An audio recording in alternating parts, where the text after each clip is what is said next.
네, 오늘 말씀은 하나님께서 우리를 향한 다스림 가운데 행하신 그 은혜와 인자하심에 대해서 그 크고 높으신 하나님에 대한 것들을 찬양해야 함을 말해주고 있는 것을 보여주는 게 오늘의 시편의 말씀입니다.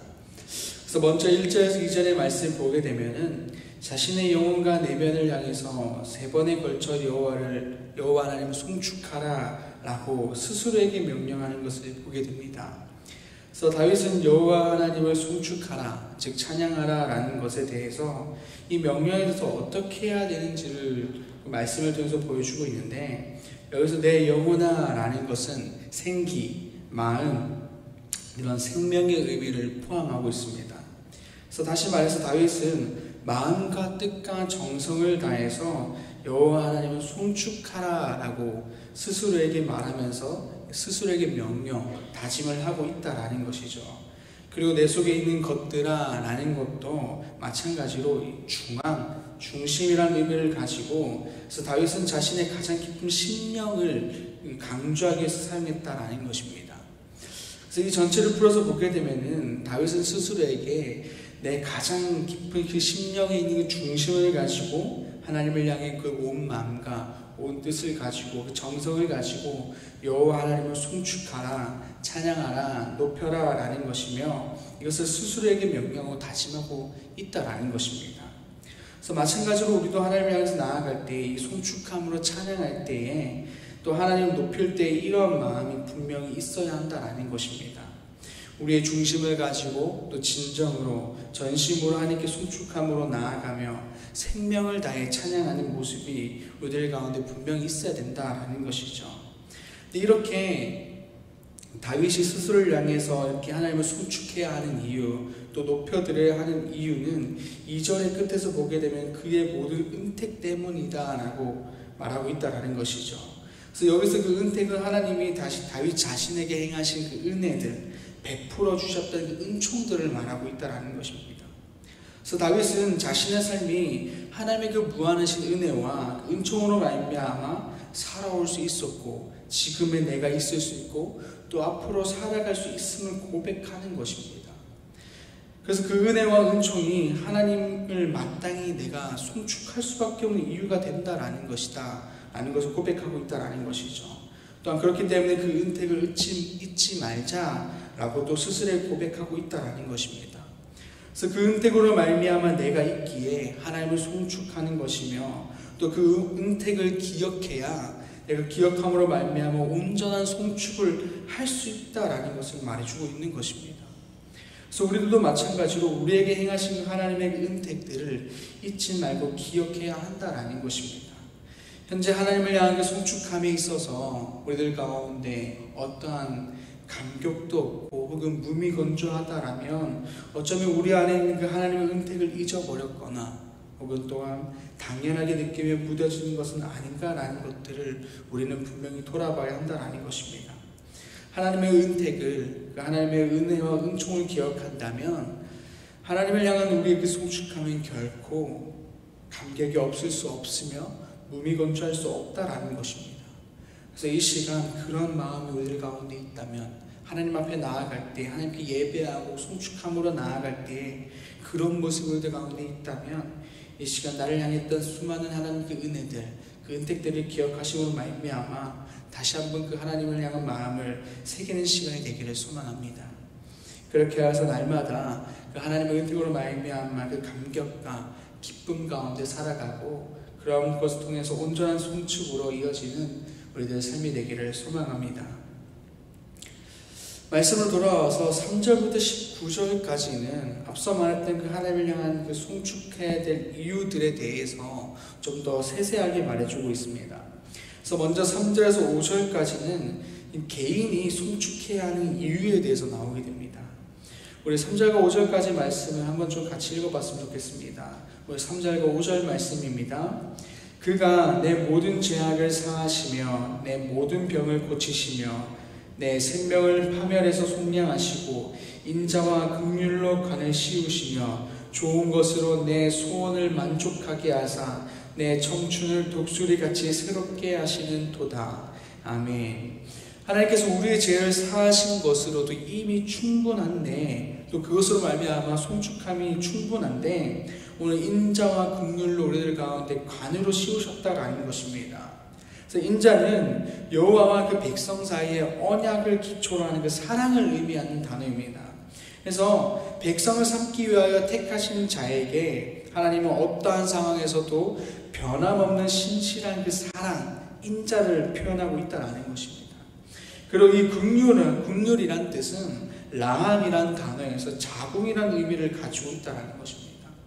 그래서 어머니가 아이를 품고 그 아이를 향해서 그 영양분을 계속해서 제공하는 것, 뱃속의 태아에서 뿐만 아니라 태어난 후에도 온갖 사랑과 정성으로 키우는 그 모습을 말하고 있다는 것이죠. 그래서 백성들을 향해서 이렇게 그 태에서 계속해서 영양분을 공급하는 것을 넘어서서 그 삶에 대한 모든 것들을 계속해서 사랑과 정성으로 키운다라는 것을 말해주고 있다는 것입니다. 그래서 하나님은 우리를 향해서 자신의 모든 것을 내어주고 또한 돌보시고 지키신다라는 것들을 말해주고 있다라는 것이죠. 그래서 이것이 우리를 향한 그 하나님의 은택이며 5절에서도 마찬가지로 좋은 것으로 내 소원을 만족하게 하시고 독수리같이 새롭게 하셔서 우리의 삶을 담대케 하시고 선한 것으로 늘 채우신다라는 것입니다. 그래서 이러한 하나님에 대해서 우리는 송축할 이유가 충분하다라는 것을 말해주고 있다는 것이죠. 또한 다음으로 6절에서 11절까지의 말씀을 보게 되면은 하나님이 이스라엘 가운데 행하신 일에 대해서 나오게 됩니다.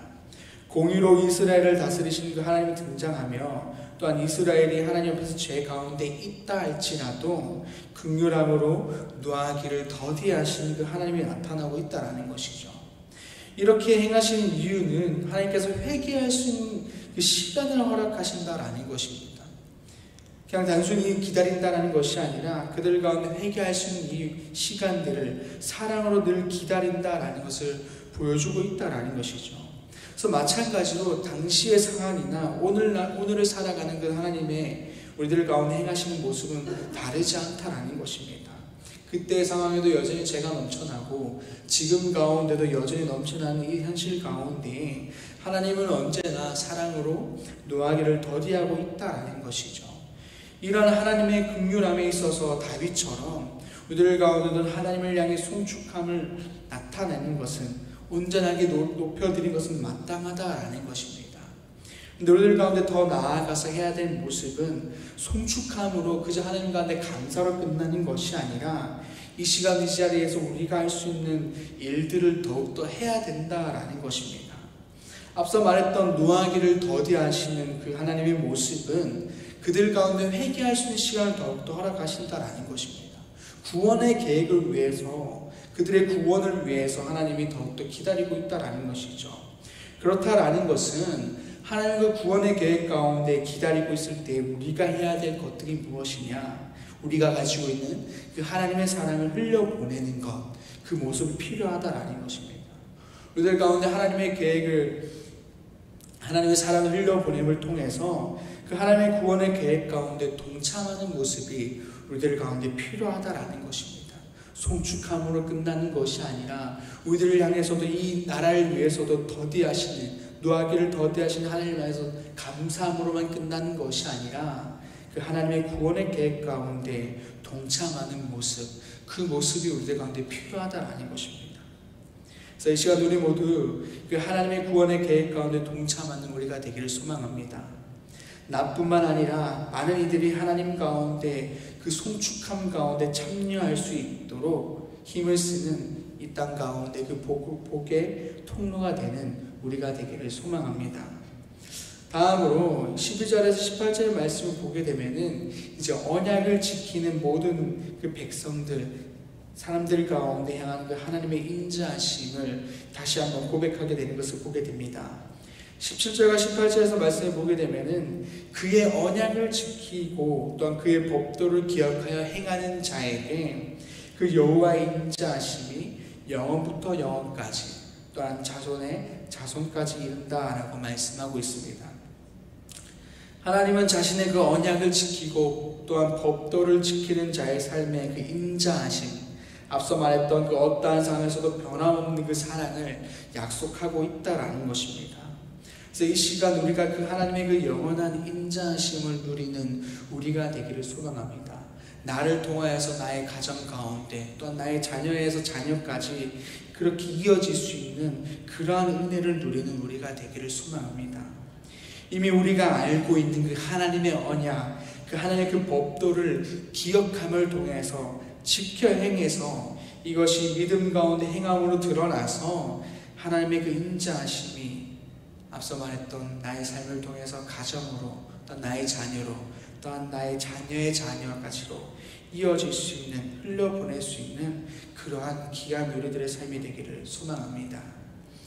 오늘 말씀은 우리를 향하신 또한 하나님에 대해서 그 송축함으로 높여드려야 하는 그 삶을 살아야 함을 말하고 있으며, 또한 그럴 수밖에 없는 마땅한 이유를 우리에게 말하고 있습니다.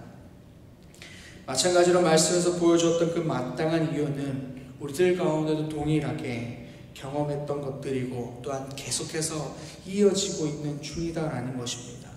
그렇다면 다윗이 말하는 것처럼 우리들도 하나님을 송축해야 할 이유가 충분하다라는 것입니다. 충분하다 못해 당연하다라는 것을 말해주고 있다라는 것이죠. 이 시간 우리들도 이 당연한 삶이, 이 하나님을 향한 당연한 그 모습들이 우리들 가운데 나타나기를 소망합니다.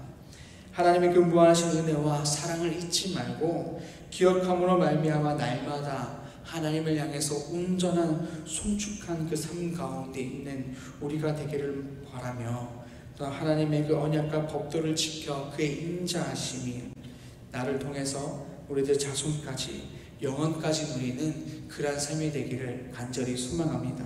기도하겠습니다. 아버지 하나님 감사합니다. 오늘 말씀을 통하여서 우리들 가운데 하나님의 모든 그 은혜들을, 그 혜택들을 다시 기억하게 하시고 돌아보게 하신 감사합니다. 하나님 아버지, 우리가 그 모든 하나님의 은혜들을 우리들 가운데 행하셨던 것들을 잊지 않게 해주시고 그 안에 감사와 감격 가운데 있게 함을 통해서 하나님을 향해서 온전한 송축함 가운데 있는 우리가 되게 하여 주시옵소서. 날마다 하나님을 찬양하며 날마다 하나님을 온전히 높여드리는 우리의 삶이 되기를 소망하고, 아버지, 이 모든 것들이 나를 통하여서 나의 가정 가운데, 아버지, 또한 나의 자녀 가운데, 또한 나의 자녀에서 자녀까지 이룰 수 있도록 아버지, 우리들 삶 가운데 아버지 은혜 가운데 넘치게 하여 주시옵소서. 그래서 나를 통해서 모든 이들이 하나님 가운데 동참할 수 있도록, 구원의 계획 가운데 동참할 수 있도록 아버지, 우리들의 삶을 하나님의 나라를 위해, 하나님의 구원의 계획을 위해 아버지 우리를 사용하여 주시옵소서. 감사합니다. 예수님의 이름으로 기도드립니다. 아멘. 하늘에 계신 우리 아버지, 아버지의 이름을 거룩하게 하시며 아버지의 나라가 오게 하시며 아버지의 뜻이 하늘에서와 같이 땅에서도 이루어지게 하소서. 오늘 우리에게 일용할 양식을 주시고 우리가 우리에게 잘못한 사람을 용서하여 준 것 같이 우리 죄를 용서하여 주시고 우리를 시험에 빠지지 않게 하시고 악에서 구하소서. 나라와 권능과 영광이 영원히 아버지의 것입니다. 아멘.